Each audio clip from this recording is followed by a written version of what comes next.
YouTube, it's Bethany with Madeline Jean Antiques and Restoration.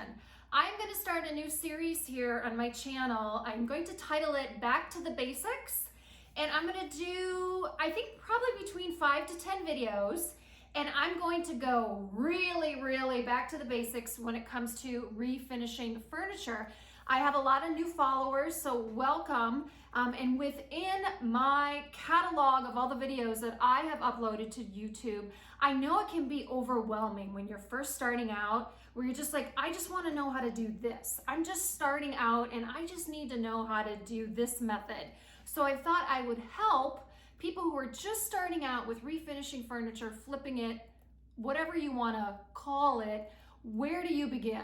So I thought the first video we're going to do right now is how do you prep furniture before you paint it? So we're going to get on the other side of my workshop and I'm going to show you how I do it. Let's go. Okay, we're on the other side of my workshop. This is where the magic happens, and I'm going to teach you guys how I prep my pieces of furniture before I start painting them. Remember, this is what I do. This is what's worked for me. If it means anything, I've been doing this for a little over 12 years. So I've learned through trial and error what works, what doesn't work. And there is a little bit of controversy out there, I would say, among how some paint companies market their paint. And I'm talking about, chalk paint companies out there. One of their I would say their biggest marketing, I would use the word ploys, out there towards people who are probably novice when it comes to refinishing, flipping furniture, is that they market and say that there is no prep needed, no sanding needed, no cleaning needed, no this needed. You just get your piece of furniture and start painting. I do not subscribe to that, and I'm pretty hardcore about that here on my channel. I give the real skinny on everything. So just to put this out there, if you're new to my channel, I'm not sponsored by anybody, nor do I want to be. I don't want anybody telling me I have to read from a script and promote a certain line of paint. That is not what my channel is about. I'm here to help teach you, because I found when I was starting out, I was getting a lot of misinformation. And so I want to be as transparent as I can here on my channel. That's my goal. And I do enjoy teaching others. It's been a passion of mine. And when I was first starting out, all I had was like YouTube. And I always was like, oh, I wish I had someone who was just give it to me straight. Tell me what I need to be doing and tell me what I don't need to be doing. So my advice to you, if you're new to refinishing furniture, you need to prep. Nobody likes doing it with anything in life, right? Prep's the hard work before you can get creative and fun and paint. I would love to just jump in and start painting this dresser, but I know I have to prepare it. So the reason that we're going to prep here is we're going to make sure that the surface is clean from oils. Think about it. A lot of these pieces are 100+ years old. Can you imagine all the people that have touched the faces of these drawers here, or the top of the pieces of furniture, especially around the edges?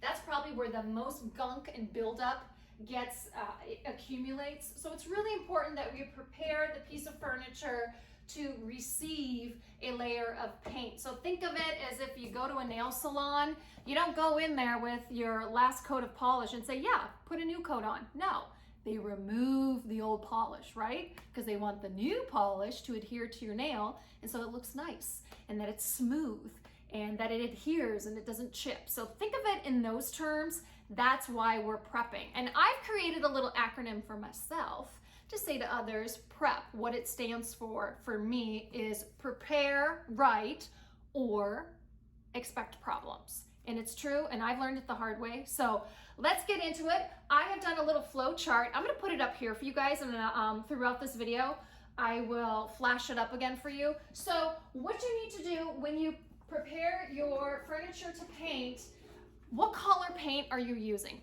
That is going to help determine how to prep your piece the right way. So here I have a little flow chart that says dark paint, light paint, or sometimes you don't know. Sometimes you don't know. You start working on a piece and you're like, I'm still not sure what paint color I'm going to choose. And that's okay. So there's a way to prep your furniture if you're unsure in that regard. So the first thing, I'm going to do dark paint on this piece. I know I'm going to paint the shell of it. So when I say the shell, I mean the sides and I mean the strips of wood that go in between the drawers. So if I take the drawer out, the pieces of wood, the framing here that stays, I will be painting that black. So there's a certain way you can prep your furniture if you're doing dark colors, and there's a certain way you absolutely need to if you're doing light colors. So let's get into that first. Okay, the first step that you need to do, no matter what color you're painting your furniture, you're gonna need to shop vac your piece of furniture. It's gonna have a lot of dust, it's gonna have a lot of cobwebs, and God knows what else in it.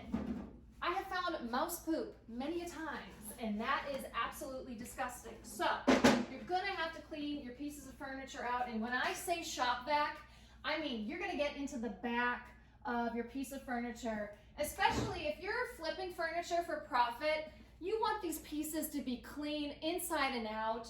You don't want to be selling pieces of furniture where there's grossness inside of it. So I can already see, I just have a lot of dust in this piece of furniture. Nothing too bad. The drawers are in really good condition. So it's going to be really basic here with shop vacuuming this piece of furniture. These drawers are heavy. I also do this. I will flip my piece of furniture on its back. I will also shop vac on the underside. That's where a lot of cobwebs live. So you are going to shop vac your entire piece of furniture, and that's what I'm going to do right now.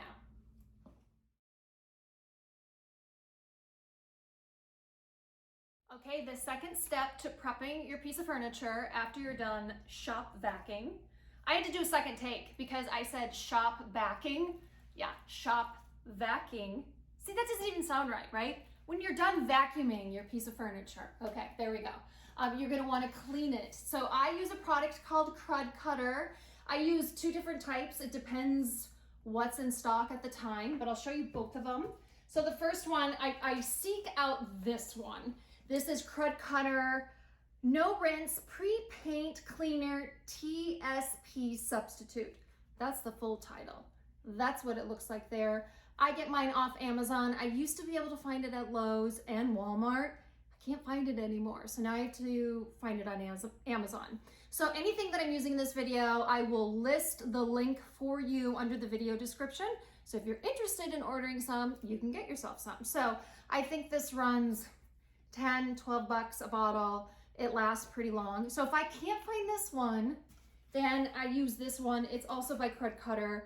It's the Cleaner Degreaser Stain Remover is the exact title of this one. So I prefer to get the blue label, but if I can't find the blue label, I'll get the red label. They both work very well. So what you're going to do is you're going to spray this over your entire piece of furniture, and you're going to clean it. And you're gonna be like, Bethany, but I'm gonna scuff sand it, and I'm gonna sand it with my sander, and I'm gonna get the finish off.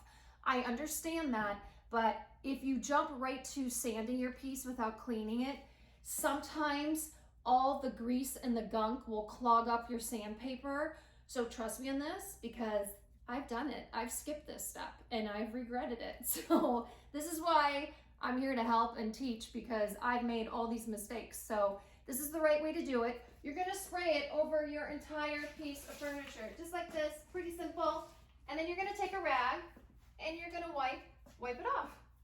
You're just gonna soak your piece, get it all sprayed on, and you're gonna clean it, and you're gonna be amazed of just the filth, dirt, grime that is going to come off. Even if you think the piece is clean, you're going to be very, very surprised. So I do this every single piece of furniture. You have to do this. And we're gonna clean it, and then we'll go on to the next step. Very, very simple. Again, these steps are all vital if you want to ensure that your paint's going to stick.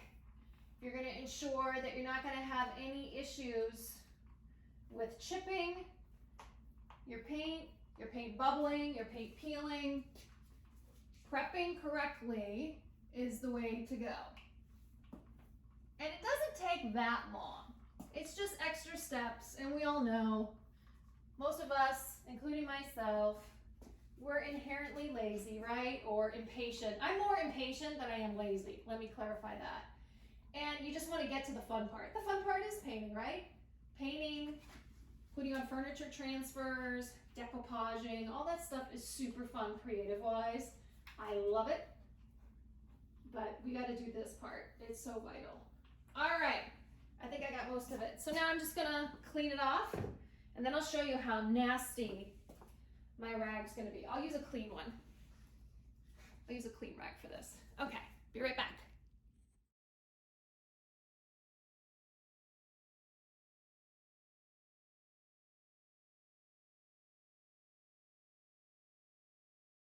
Okay, I am done wiping down this dresser. I mean, look how gross these rags got. Pretty disgusting, right? So you can imagine if you didn't do this and you just started painting, how well do you think that paint is going to adhere to your piece of furniture? You've just got grossness going on here. So with my rags and things like that, I won't throw these out. I'll reuse them somehow in my workshop. I do try my best to keep my overhead as low as possible when I'm refinishing and flipping furniture. I'm starting to not like saying flipping furniture because it makes it seem like you just go and it's done and it's so quick and it's so easy. Flipping furniture, like you're doing a cartwheel and it's done. It's not. This is a lot of work too. So I'm going to be really transparent. If you're looking to get into flipping furniture, refinishing furniture, and actually making a decent profit on it, it does take time. And if you think this is going to be a quick buck for you without putting in much effort, you will be sorely mistaken. You really have to have a passion for it in order for this to work for you. If you're just doing one piece, you'll be fine. But if you're really looking to go into this line of work, I'll be real with you. I mean, this is a lot of work. It's physically demanding. It's mentally draining at times because sales can be slow. Oh my gosh, I'm getting off. See, this is what happens. I start going, okay, so rags are dirty. I will reuse them at some point in my workshop. I try not to create a lot of waste if I don't need to. So with wiping down your furniture, make sure you're wearing gloves. It does get messy. Don't wear your Sunday best when you're doing something like this. So you're gonna get dirty and filthy. So the next step that you have to do, and this is with if you're painting dark paint, white paint, or you're still not sure what you're gonna be doing. If we refer back to my flow chart, each type, dark paint, light paint, or if you're not sure, you're going to be shop vacuuming, you're gonna be doing KRUD cutter, cleaning it. Now what you're going to be doing is you're either going to be, if you're more, I'll use this word, advanced, with how many power tools you have. You'll wanna remove the finish more than scuff sanding it. If you're just starting out, you can get away with scuff sanding. So I kind of gave you two options there of what you can do. So me, I prefer to remove as much as the old finish as possible before I start painting. So I will take my sanders hooked up to my dust extractor, and that is an expensive setup. I have Festool power tools and they're on the expensive side. If you're just starting out, it's okay. You don't need to go buy all of these fancy tools. You can do what I call scuff sanding, and I'm gonna show you how to do that right now. Okay, if you're gonna scuff sand, you're gonna wanna get 150 grit sandpaper. It usually comes in sheets. Maybe I should show you what a full sheet looks like. I cut mine in fourths. So this is a fourth of a full sheet of 150 grit sandpaper. I have a felt block. I've had this block, how long have I had you, Mr. Block? Long time. Since 2015, 2016, we've done many pieces together. I like using a felt block. If you put a piece of sandpaper around your hands, think of it, your hands aren't flat. You might apply more pressure with one finger over the other so you're not getting even pressure when you're sanding. That's where the felt block comes into play. You just place it right there in that piece. Remember, this is a quarter sheet of 150 grit sandpaper. I wrap it around so it's hugging over the felt block. And then scuff sanding is you're basically just going, I am so sorry for that noise. You're just going over the piece and like this, scuff sanding. So you're gonna find you're not really removing all of the finish. You're giving it what I like to call it some teeth. You're dulling that finish, okay? We want to dull it a bit. Think of it like, I know I'm gonna keep bringing up a nail salon because that's like the best analogy I can give you. When you go to the nail salon, they like buff your nails. That's kind of like what we're doing here. We're buffing. So you'll find in some areas the finish will come off easier than others. So right there I can see like the bare wood peeking through. You don't have to go all the way through, but here you go, look at that. The finish is coming off. You just need to lightly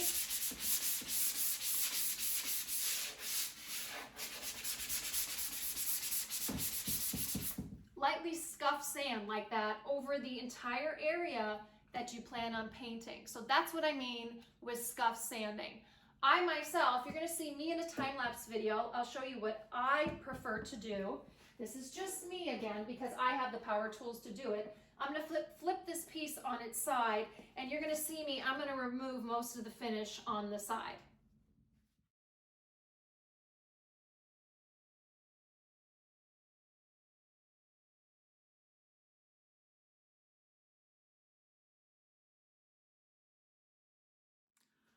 Okay, this is after I gave the side of the dresser a quick sanding with my Festool sander. I have 150 grit on my sander.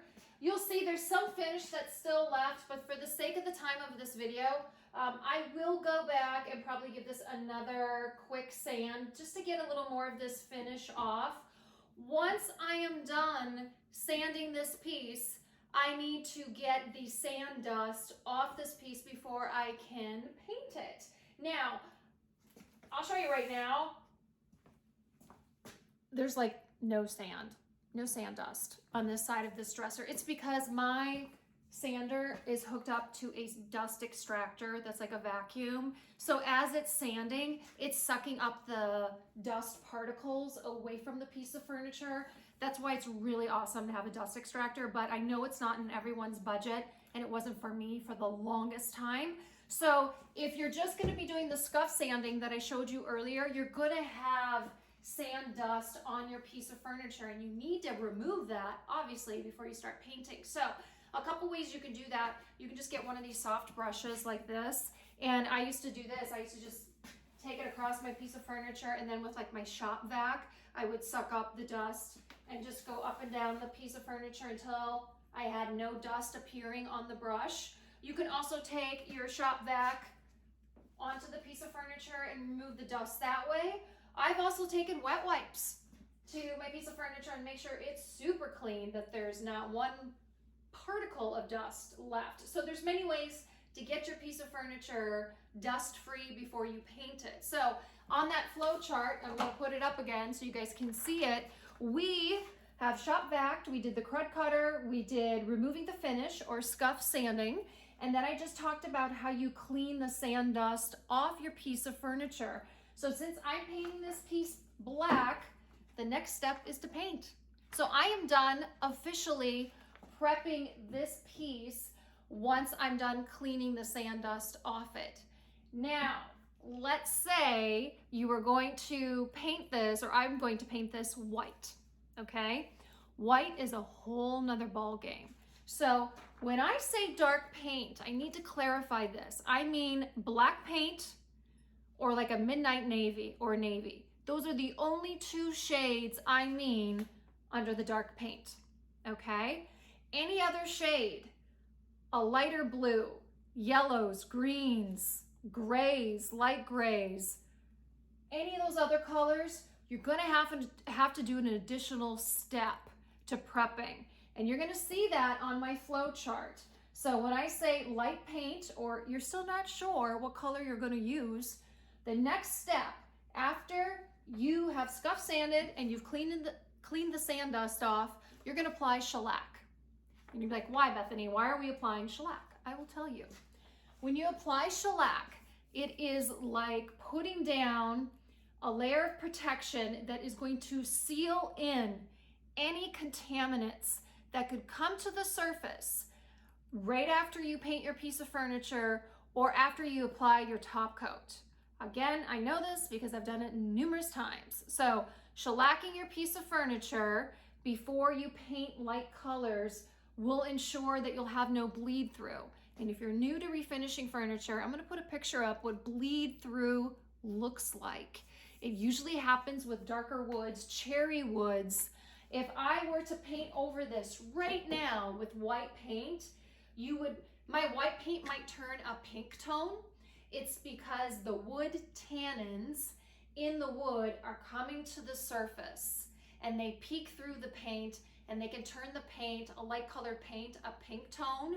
Or if there's a stain that you can't see with your naked eye, that stain might come through and you might be like, what the heck is going on? I thought I did everything right. I scuff sanded the surface. You didn't shellac, because what shellac is going to do, it is going to seal in any stains. It's going to seal in all those wood tannins to make sure when you're ready to paint a light color like white or light gray, that none of that will come to the surface. So right now I'm going to show you what shellac looks like. I'm looking all over my workshop and I'm like, oh my gosh, I'm out of shellac.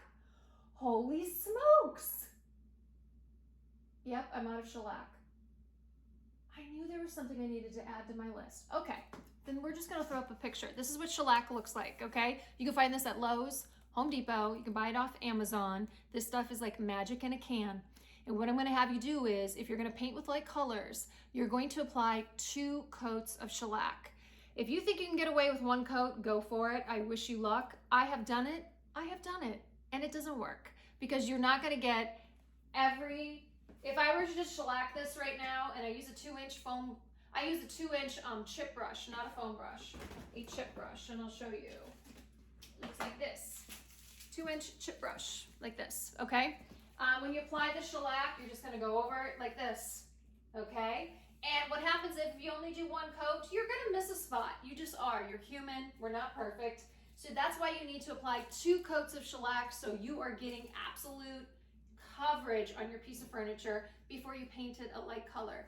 I can guarantee you if you use shellac, you should have no issues with bleed through or staining or anything like that coming to the surface. So that's the differences when it comes to prepping a piece of furniture. If you're going to paint with dark colors, meaning black or like a dark midnight navy, or if you're going to use any type of light color.